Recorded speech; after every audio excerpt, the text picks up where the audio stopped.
Kutipan Babat Tanah Jawi tentang Yaman Makmur Kartosuro, episode ke-12. Pangeran Purboyo membuat resah banyak orang di Kartosuro.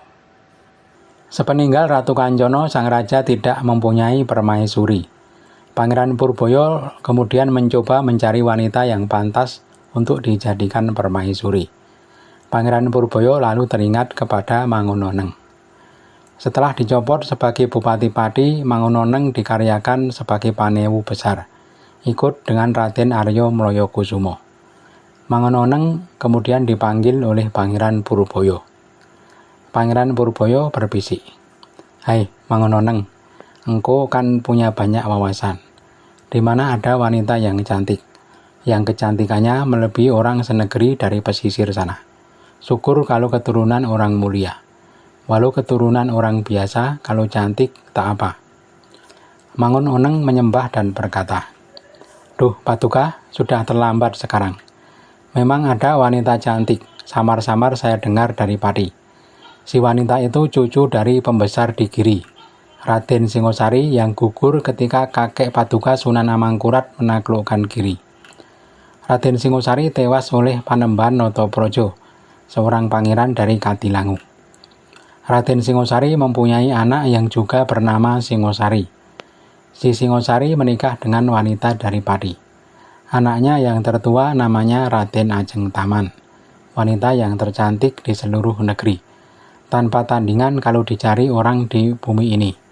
Dicari ketiga dunia pun tak akan ditemui bandingannya. Semua wanita di tanah Jawa ini hanya pantas menjadi pembantunya. Namun sayangnya dia sudah berumah tangga. Hanya diberi seserahan 800 koin. Suaminya saudara dari Ngabei Tarboyo." Berkata Pangeran Purboyo, "Kalau demikian, ambillah dengan tipu daya. Bunuhlah suaminya. Kalau terlaksana, dia akan menjadi janda kembang. Kalau benar katamu cantiknya mengalahkan orang sedunia, aku berani mengaturkan kepada sang raja. Pantas dia menjadi pengganti permaisuri. Segera laksanakan perintahku."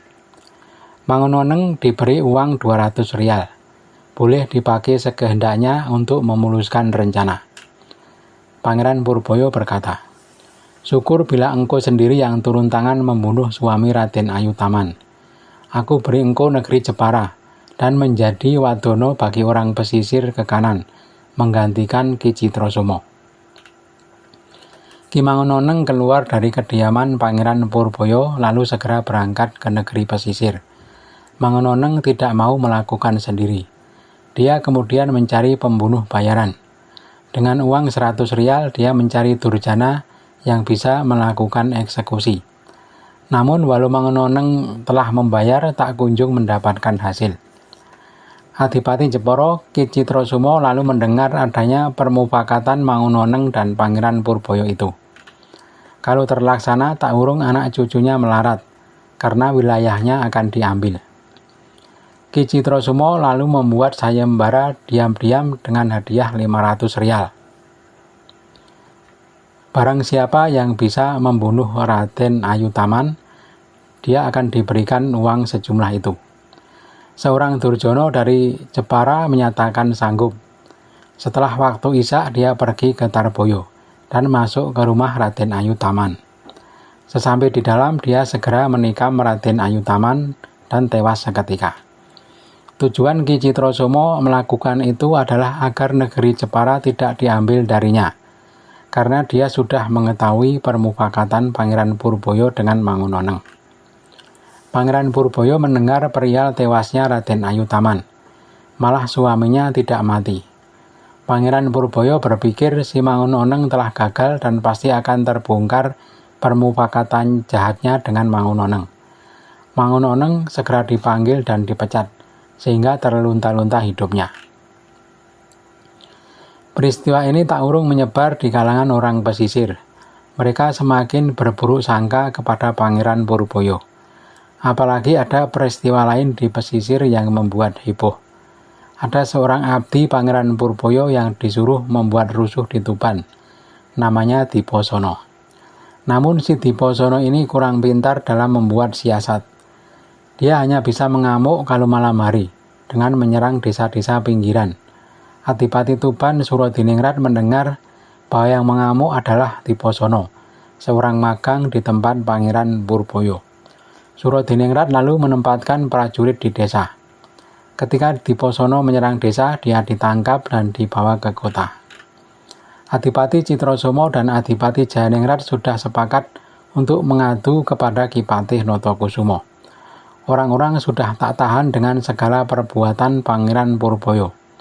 Ki Patih merasa kalau hanya diam saja akan semakin rusak keadaan orang Jawa. Ki Patih lalu berupaya memakai tangan Kumpeni untuk mengatasi Pangeran Purboyo. Mereka berusaha agar Kumpeni bertindak. Alasannya Kumpeni pun juga dirugikan. Dulu awalnya mereka menempati Sitinggil sebagai pos jaga. Sekarang dilengsarkan tempatnya.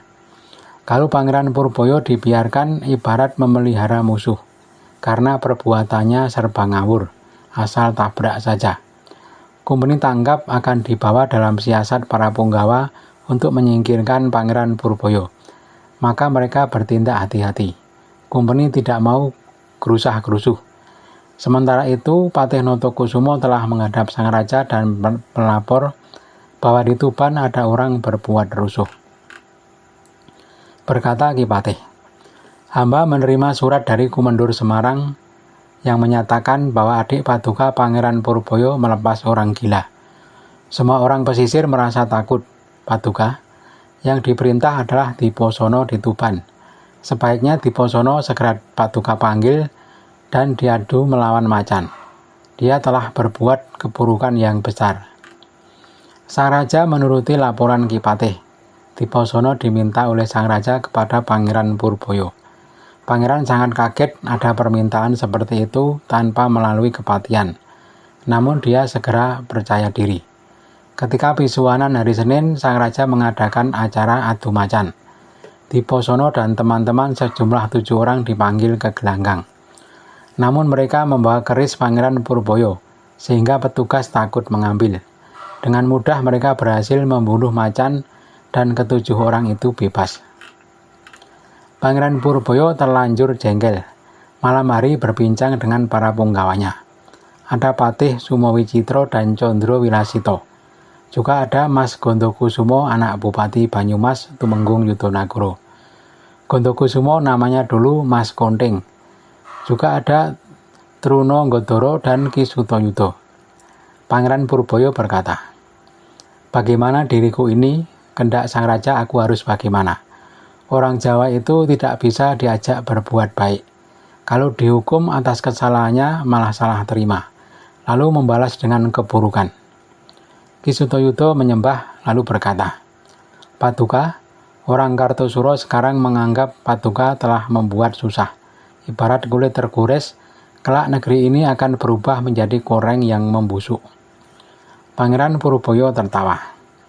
"Ya, semoga ini menjadi jalan derajatku dinaikkan Tuhan yang Maha Mulia. Sudah mentok orang Jawa itu, diajak kepada kebaikan tak mau. Bupati itu semua durjana. Kalau mencuri terpergok diingatkan malah menumbak dan tak terima. Memang kehendaknya perbuatan buruknya dibiarkan menjadi-jadi."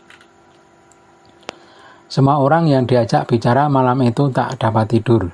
Siang harinya Pangeran Purboyo menggelar aneka jamuan untuk orang yang datang. Semua tersaji di halaman. Tak lama datang Raden Mas Said yang masih bocah sedang berjalan-jalan dari Puri bersama para pembantunya. Sesampai di rumah sang paman, Raden Mas Said dipanggil. Berkata Pangeran Purboyo, "Mendekatlah, duduklah di sini." Raden Mas Said lalu disuruh berdiri di depan Pangeran Purboyo, lalu disuruh duduk lagi. Tangan Pangeran Purboyo dimasukkan ke mulut Raden Mas Said. Pangeran Purboyo tertawa. Waktu itu ada Ki Mega Sutoyudo, Sumowicitro, dan Gondokusumo, serta beberapa tetua. Berkata Pangeran Purboyo, "Bocah ini kelak akan menjadi prajurit andalan, akan menjadi panglima besar yang tangguh dalam perang." Para prajurit Kapurboyan melihat si Raden yang diramal. Mereka berbisik-bisik dengan teman-temannya menanggapi ramalan itu. Sepertinya mereka kurang yakin. Pangeran Purboyo menjadi sebal. Raden Mas Said pulang bertiga bersama saudaranya. Keadaannya sungguh memprihatinkan. Sehari-hari hanya bersama para pembantunya. Semua pekerjaannya tak dilakukan di dalam puri. Dia menjadi tersingkir oleh perbuatan anak-anak orang yang berambisi, yang mencari belas kasih sang raja. Di Pati, suami Raden Ayutaman mendengar kabar bahwa kematian istrinya akibat permufakatan yang dibuat Pangeran Purboyo. Dia segera berpamitan kepada orang tuanya meninggalkan rumah. Sudah mengucap sumpah di depan kerisnya, Kiai Kasur, peninggalan mendiang Adipati Martoloyo. Aku tak akan pulang kalau keris Kiai Kasur ini tak menancap di perut Purboyo. Saudara-saudaranya menangisi kepergiannya, tapi kehendaknya tak dapat dicegah lagi. Dengan berkelana dan bertapa di gunung, dia berharap mendapat ajian panglimunan, supaya dapat menikam Purboyo tanpa terlihat. Dan juga selalu dia meminta kepada Tuhan agar yang telah berbuat jahat mendapat balasan. Dia bertapa sampai tepi samudra dan bertemu dengan sesama orang susah. Lain cerita, Wadono Sewu Ki Kanduruan meninggal dunia karena sedih kudanya dibunuh atas perintah Pangeran Purboyo. Di Pisowanan hari Senin si kuda ditikam rame-rame. Jenazah Kanduruan sudah dipulasara dan dimakamkan. Yang menggantikan kedudukannya adalah Garwo Kondo, keponakan Wiroguna.